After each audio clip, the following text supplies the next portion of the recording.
You no longer have to worry, fret or panic about IELTS because we are here to guide you through this test jungle. Enjoy these IELTS tutorials, and if you need more help or want to access the famous online course, you can visit us at IELTSPodcast.com. Hi everybody, my name is Ellen, and today I'm going to be talking to you about spelling for IELTS. Spelling is something I think in general that we're not really too concerned about these days, because with most of us using computers in our day-to-day lives, these conveniently check and correct sometimes our spelling for us automatically. So I think a lot of us nowadays have stopped really concerning ourselves with spelling. And I know that's certainly obvious if I look online and I see how a lot of people write. It's clear that even native speakers have a hard time spelling. However, there are some times, and of course IELTS is one of those times, when you don't have the luxury of a spell check feature, and so it's really important that you have accuracy here. Spelling is checked and it is accounted for in the vocabulary, in the lexical resources part of your score for writing. And of course, if you write an answer wrong in listening or in reading, it's also counted wrong. So you can see that as far as IELTS is concerned, spelling is super important. So what I want to talk about in today's podcast is some of the most common spelling errors that I have found through my years of teaching and in general being here as part of the IELTSPodcast.com team. So without further ado, let's talk about what some of those mistakes are. The first mistake that a lot of people make is to add extra letters to words. So, for example, one of my students used to do this. The word persuade. It's a funny word because you've got that U and that A together and then the D.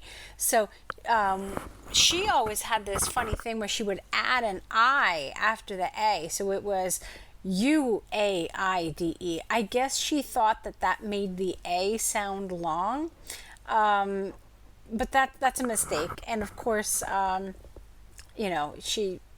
would correct her on it, and but that's one mistake that a lot of people do. They add extra letters. Maybe they've learned some rules about spelling, because there are a number of rules out there.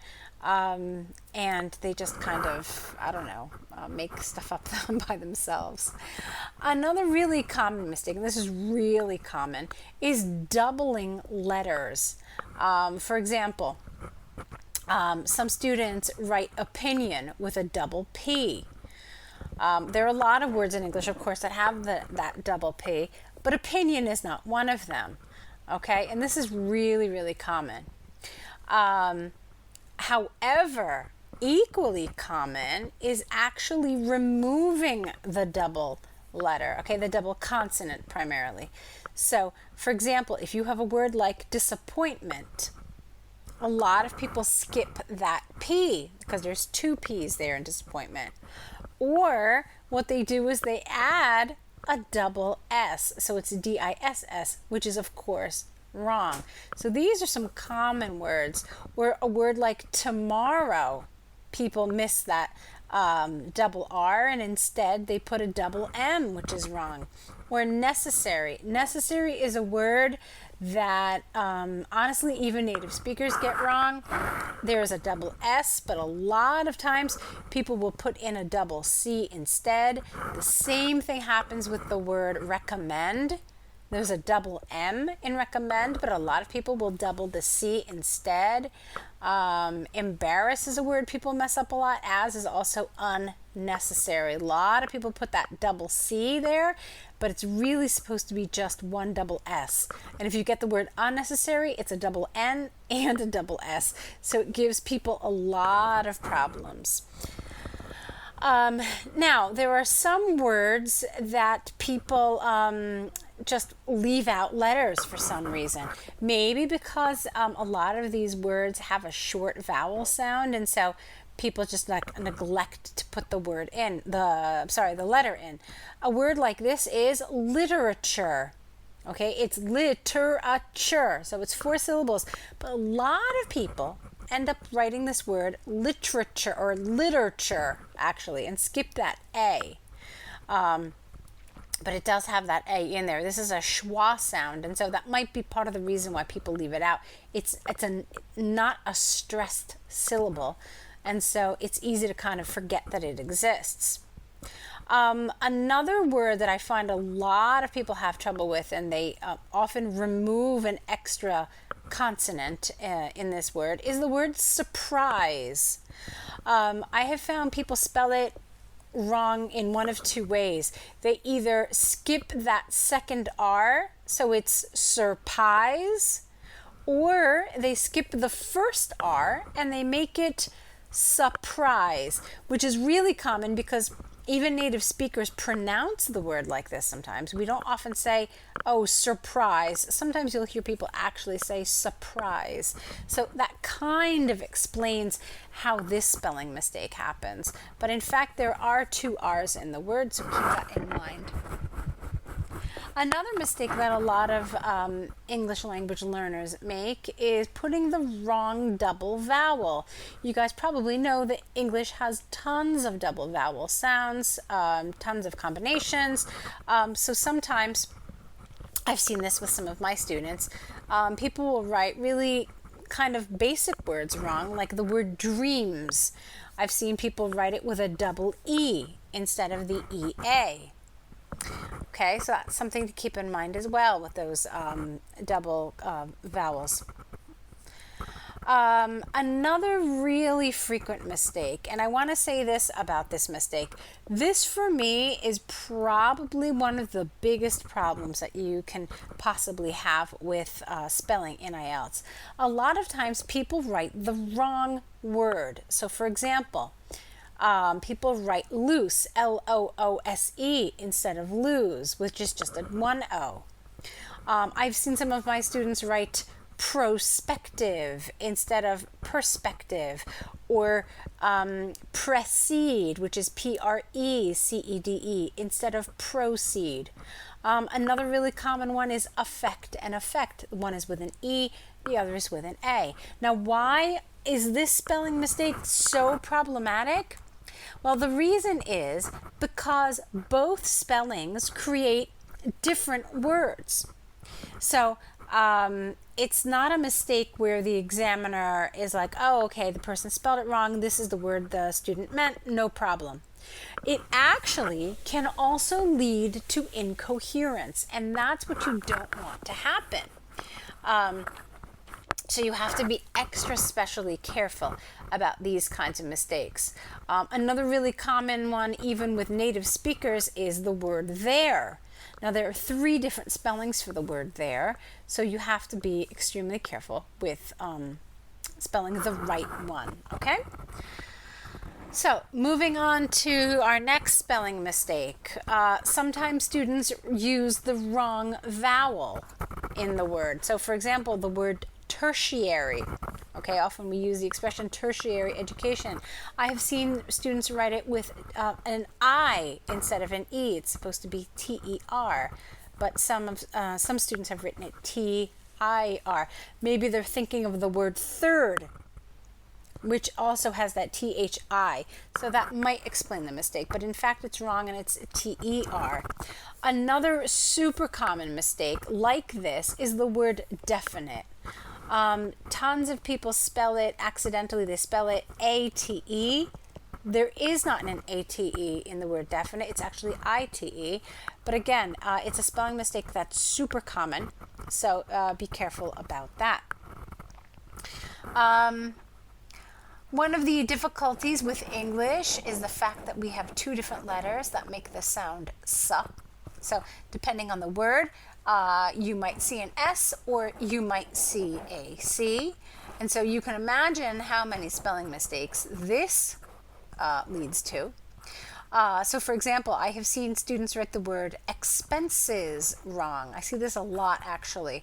So the first S in the word expenses is an S. It's not a C, but I have seen students write it with a C. I have also seen people write the word society wrong. So I've seen people write it SOS when really in fact it's SOC. And another word people get wrong a lot is the word service. So that second S in the word is sometimes spelled with is supposed to be spelled with a C, not an S. Okay, so it's SERVICE. That's the correct way to spell it. Another really interesting thing is that English, kind of having borrowed from a lot of other languages, has a lot of similar words with other languages. So if you speak some of these other languages, then you might find that when you write in English, you actually write with the foreign spelling. Let me be a little clearer about what I mean. So for example, in English we have the word house, mouse, and photo. Well, German uses the same words, but they're spelled differently. So house is spelled H-A-U-S in German. In English, of course, it's spelled H-O-U-S-E. So if you are familiar with German or other languages where this kind of phenomenon happens, you have to be really careful to make sure that you're using the English spelling and not the spelling of another language. Okay, our next spelling mistake that's really common, I mentioned the schwa before, which is that kind of unstressed sound, and any letter, any vowel rather I should say, can make that sound. So you've got words, like I said before, definite, and then you've got desperate, and you've got separate. These are words that a lot of people spell wrong because of that unstressed vowel. So we talked about definite before. If you look at desperate, people are kind of like, well, what's that last vowel sound? Desperate. Is it a U? Is it an A? Is it an I? Is it an E? It's actually an A, but people get it wrong all the time. The same thing applies to separate. A lot of people spell the second syllable with an E instead of an A. Okay? But it is in fact E and then A and then A again. So these are also words you have to be careful about. English has lots of tricky rules. Sometimes when you change the form of a word, you have to change how it's spelled. So if you look at a word like influence, it ends with a CE, but when you make it an adjective, it becomes influential, and it's a TIAL. A similar thing happens with the word benefit, but it's the opposite actually, because benefit ends with an IT, but when you make it an adjective, beneficial, it's CIAL. So that just adds to the confusion, especially if you look at influential, which is TIAL, and then beneficial, which is CIAL. You can understand why a lot of students get confused. Another word that confuses us when it changes form is the word maintain. So you have an AIN in that second syllable, but when you make it a noun, maintenance, that second syllable is all of a sudden TEN. Okay? So if I had a dollar or a euro for every time I saw this word spelled wrong, I'd be very wealthy. But yeah, it is a problematic word, so be aware of it and be careful. And talking about the word maintenance, it has another problem basically because it belongs to another category of words that end with ANCE or ENCE. So people sometimes write an E, maintenance, with an E instead of an A. Influence, I mean, these are all words that end in the NCE. So people a lot of times confuse that last vowel. Is it an A? Is it an E? So you've got to be careful with these words as well. There are a lot of silent letters in English, lots of them all over the place, so it's kind of difficult to remember that silent letter sometimes. So if you've got a word like autumn or column, That N is silent at the end, so it's really easy to forget it. You need to be careful about that. I think that in IELTS, the words that I see that have silent letters that are misspelled more often than just about any word is definitely environment. There's an N in there that people always forget to write, okay? Environment. And then government. It's the same thing because there's that word govern in there, but people always forget about that N and just make it government. So you have to be careful about that, okay? Especially when you think about how many topics in IELTS deal with either government or the environment. So they're words that's really important to write correctly. Now, I mentioned before that English has been influenced by other languages. Of course, there's tons of foreign words in English. So there are certain words that kind of create a problem for people writing in English. Looking at one category of words, there are words that come from Greek, which can be really tricky for people, like the word rhythm. All right, there's a lot of stuff going on in there, lots of H's, lots of Y's. This is a word that lots of people spell wrong. They either forget that first H or I don't know. They just it's a word that creates a lot of problems. The word rhythm, RHYTHM. But I've seen it spelled a trillion different ways. Unbelievable, really. It's a tricky word. I mean, that's why, so it's understandable. Also, the word psychology. This is one that people mess up all the time. They forget the S. They forget the P. They definitely forget that H in there. Psych. Okay, it's a CH. People forget it all the time. I often see it spelled GIE. Okay, so you have to be careful about that too. In English, we spell it with a Y, so be careful. Another word spelled wrong a lot, hierarchy. It's a tricky word, so be careful with how you spell it.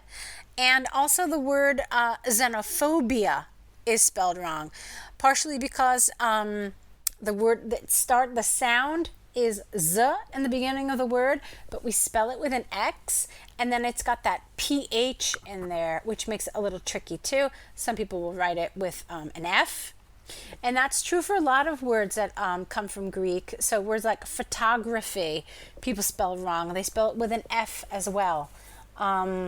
So you have to be careful about stuff like that. But it's not just Greek words that are tricky for us. There are a lot of French words in English as well. And these have some tricky spelling as well. So you've got words like chauffeur, which could be tricky. Connoisseur, which has that double N. It has that double S.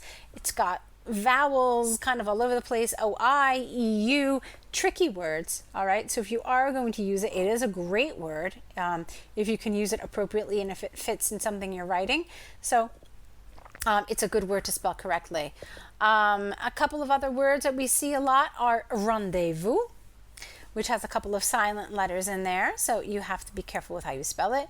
And the word silhouette, which is also kind of tricky. Other words that I see spelled incorrectly a lot, also because there's silent letters in there, but there's just a lot going on in these words. I'm speaking specifically about the word conscience and conscientious. I'll be honest with you, I'm pretty good with spelling, but I definitely spell conscientious wrong all the time. For some reason, I throw in an extra IT in there, so I make it like conscientious or something really bizarre. But so just don't feel bad about some of these spelling mistakes. Like I said, I mean, I've been teaching IELTS for over 12 years, 14 years, something like that. And there are some words that I too have trouble with. Conscientious is one of them. So you have to be careful about it. It's a great word to use, but it does need a little bit of care. The next words that I want to talk about are words that have double vowels, but a lot of times people reverse the vowels. So words that I'm thinking of are weird. So a lot of people spell it I-E-R-D, but it's actually W-E-I. And this, I can't even tell you how many times I see. I see receive spelled wrong a lot. So be careful with that. It's E-I-V-E. And it's interesting because there's a rule in English about that we used to learn when we were children in elementary school. They would teach us I before E, except after C, and yet, we get this wrong all the time. It's C-I-E-V-E in the word receive. Now, the last common spelling mistake that I want to talk about is, again, it has to do with vowels. Okay, so you've got like two vowels next to each other, the E sound is what we usually see when you've got like EI or you've got EA. So you see these a lot, but sometimes the EA sound actually makes a short vowel sound. So what am I talking about? I'm talking about words like bread, spread, thread, lead. There's that short vowel sound. And so a lot of times people are tempted not to put that A in there. Okay? And so it's just, for example, spread would be S-P-R-E-D, and that's wrong. There is an A in there. I guess you could say it's silent, but people mess this up all the time. Now, I also mentioned the word lead. The word lead is really interesting because we think about the metal a lot of times, and it's L-E-A-D when it's the metal. But a lot of times, people spell the past tense of lead the same way. I don't know if that made sense. So L-E-D, the past tense of to lead somebody or to lead a country, for example. The past tense is led, but it's L-E-D. And people spell this all the time, they spell it wrong. So they spell it L-E-A-D, like the metal. Or like the present tense of the verb. Confusing?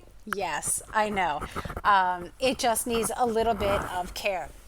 So, those are some of the most common spelling mistakes that I have discovered, that I have found. Surely there are other spelling mistakes. A lot of times it's just, carelessness, it's just rushing. So the question then becomes, well, what do you do to improve your spelling? Well, for one thing, you don't want to rely on spell check. When you're writing your essays for IELTS, definitely try to work without spell check. When you write it out, because you don't want it influencing, you don't want to rely on it. It's important to learn how to spell correctly on your own. I guess after you're done with the essay, you can check and you can be like, oh, wow, I made mistakes. It's a good way to learn. But while you're writing, don't rely on spell check to correct your spelling or even point it out to you until you're done. But definitely write down the words that you're spelling wrong. Make a list of what they are. Make a list of some of the words you're having trouble learning, and just try to commit the correct spelling to memory.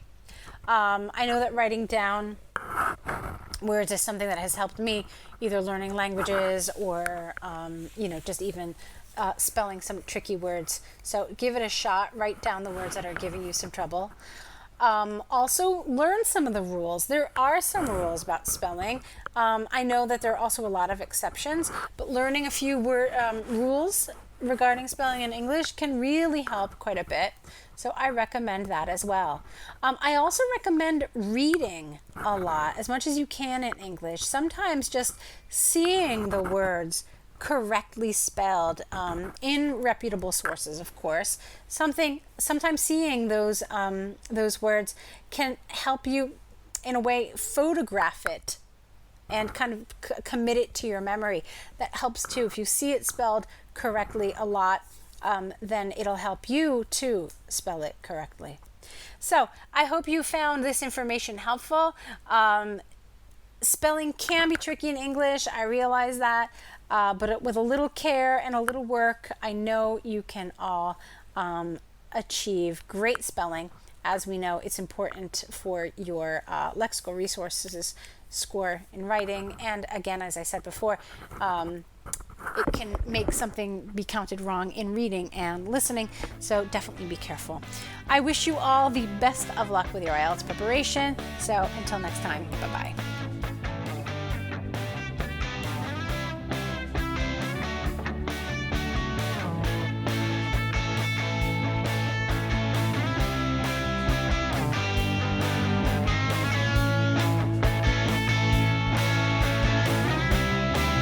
for listening to IELTSPodcast.com.